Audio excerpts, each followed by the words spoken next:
ఇదే ఉంటుంది. అంటే కమిటీ కుర్రాళ్ళు అనేది ఒక కమింగ్ ఆఫ్ ఏజ్ ఫిల్మ్ అండి. అంటే ఒక 8 సంవత్సరాల నుంచి 30 సంవత్సరాల వరకు ఈ 11 మంది జీవితంలో ఏమవుతుంది, వాళ్ళెవరో జీవితంలో అవుతుంటే నేను ఎందుకు ఇంత ఫీల్ అవుతున్నాను మీకు అనిపిస్తుంది.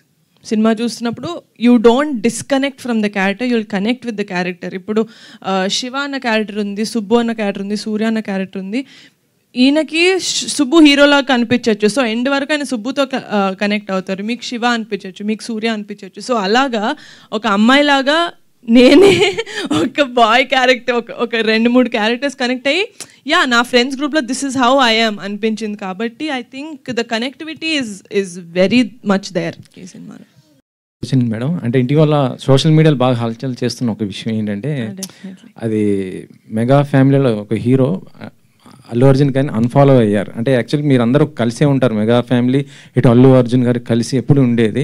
ఇటీవల జరిగినట్టు నువ్వు ఎలక్షన్స్ ఈ టైంలో కొంత డిస్టర్బ్ అయిన పరిస్థితిలో ఆయన అన్ఫాలో చేశారు. అది ఎంతవరకు కరెక్ట్ ఏంటి? జెన్యూన్గా చేశారని ఇప్పుడు మీరు చెప్తేనే తెలుస్తుంది. I'm sorry, I'm not aware of it, but what ever it is I'm sure they have their own reasons.